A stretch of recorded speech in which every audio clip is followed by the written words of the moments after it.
চাওক এই মুহূৰ্তত পোনে ইয়াত যিহেতু যোৰহাট জিলা অতিৰিক্ত আয়ুক্তগৰাকী আছে আৰু দল সংগঠনৰ সৈতে তেওঁ যিহেতু আলোচনাত মিলিত হৈছে বাতৰি সম্প্ৰচাৰৰ পিছতেই তেওঁলোকে যিহেতু তৎপৰ হৈ 𝐭/ৰ 5 নম্বৰ যিটো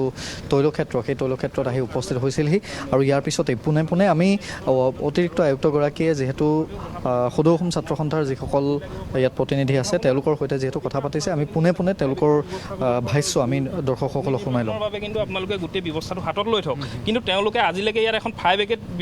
ব্ৰিগেডৰ ব্যৱস্থা নকৰিলে আৰু দ্বিতীয় কথাটো হৈ গ'ল কি ছাৰ ইয়াতো 𝐭/ক তদন্তলৈ এইটো কাৰণে আনিব লাগে 𝐭/এ গোটেই এইটো পইণ্টটো এই 5 নম্বৰ ৱেলটোত কিন্তু তেওঁলোকে পানী ৱাটাৰ ইনজেকশ্যন পইণ্ট বুলি কয় কিন্তু ইয়াত কেনেকৈ তেলটো আহিলে এইটো এটা খুব এটা ৰহস্য গোটেই কথাটোত আহি পৰিছে গতিকে এইটো যদি আপোনালোকে জিলা প্ৰশাসনৰ তৰফৰ পৰা এটা খুব উচ্চস্তৰীয় যদি এটা তদন্ত কৰে কিন্তু আমি অত্যন্ত সুখী হ'ম ছাৰ কাৰণ আপোনালোকৰ ওপৰত আমাৰ পূৰ্ণ আস্থা আছে নাই আমি যেতিয়া আমি গম পাইছোঁ মই নিজে আহিছোঁ ইয়াত আৰু আহি পেলাই গোটেই হেৰিখিনি চালোঁ আৰু আমি চাৰ্কুল অফিচাৰ আৰু আমাৰ যি টিয়কৰ এগ্ৰিকালচাৰ ডেভেলপমেণ্ট অফিচাৰ আছে আজিৰ ভিতৰতে গোটেই ফিল্ড ছাৰ্ভে কৰি পেলাই আমাক আজিৰ ভিতৰত কম্পেনচেশ্যন এমাউণ্ট কি হয় কিমান বিঘা এফেক্টেড হৈছে কিমান পৰিয়াল এফেক্টেড হৈছে গোটেই হেৰিটো দিব কৈছে আৰু এটা নতুন আপুনি ইছ্যু এটা কৈছে যে মেডিকেল কেম্পৰ কথা মই 𝐭/ৰ PR আছে চৌধুৰী ছাৰ আপুনি তো তেওঁলোকক আপুনি এটা মেডিকেল কেম্প এটা কৰাই দিব ইয়াতে आप एक मेडिकल कैंप करा दीजिए जो पास आपका जो मेडिकल टीम है उनको बुला के एक हेल्थ कैंप কৈ দিও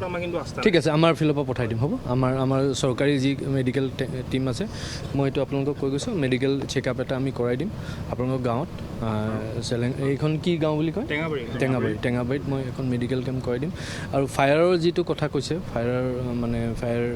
टेंडर এখন লাগে বুলি কৈছে फायर टेंडर माने टेम्पोरली अब एक फायर टेंडर का अरेंजमेंट कीजिए ठीक है टेम्पोरली बेसिस में फायर टेंडर जब तक ये इश्यू खत्म नहीं हो जाए तो एक रखिए और আপোনালোকে যি গাঁৱৰ যি কম্পেনচেশ্যন কৈছে সেইটো আমাৰ আজিৰ ভিতৰত আমাৰ চাৰ্কুল অফিচাৰ আৰু এডিঅ গোটেই কম্পেনচেশ্যন কৰি পেলাই সেইখিনি আমাক দিব হয় নাই সেইখিনি আমাৰ আজি চাওক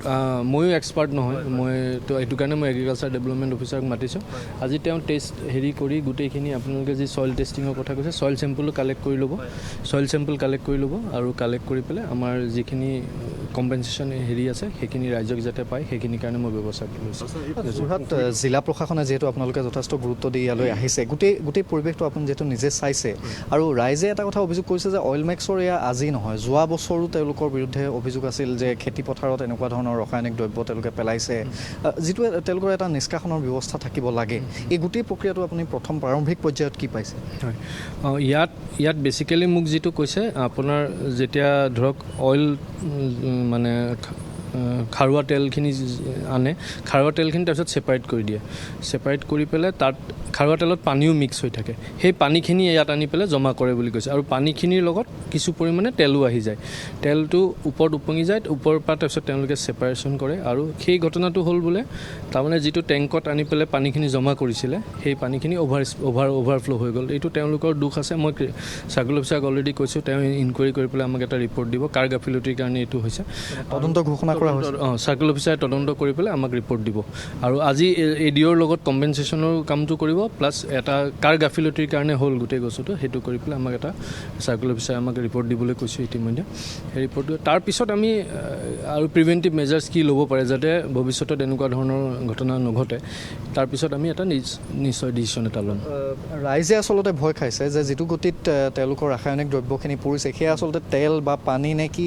কোনো ধৰিব পৰা নাই যিহেতু তেওঁলোকে পৰীক্ষা কৰা নাই কিন্তু এটা কথাত ভয় খাইছে যে বাঘজানৰ দৰে যদি ইয়াত কাণ্ড সংঘটিত হ'বলৈ হয় তেতিয়াহ'লে ইয়াৰ ভিতৰত তেওঁলোকৰ কোনো ফায়াৰ এক্সটিংগুইচাৰৰ কোনো ধৰণৰ ব্যৱস্থাই নাই কোনো তাৎক্ষণিকভাৱে সেয়া নিয়ন্ত্ৰণ কৰিব পৰা একো ব্যৱস্থা নাই সেইখিনি অলৰেডি মই কৈছোঁ প্ৰথমতে আহি পেলাই কৈছোঁ যে যিটো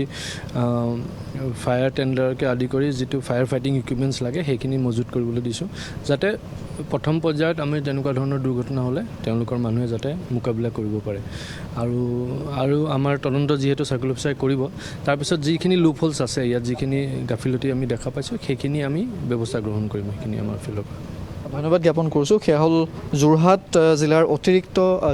আয়ুক্ত আৰু তেখেতে নিজে ইয়াত আহি যিহেতু গোটেই পৰিৱেশটো তেওঁ নিজে এটা সৰজমিন তদন্ত ইয়াত কৰিছে আৰু বিশেষকৈ যোৰহাট জিলা কৌস্তভ আমি আপোনাক ধন্যবাদ জনাইছোঁ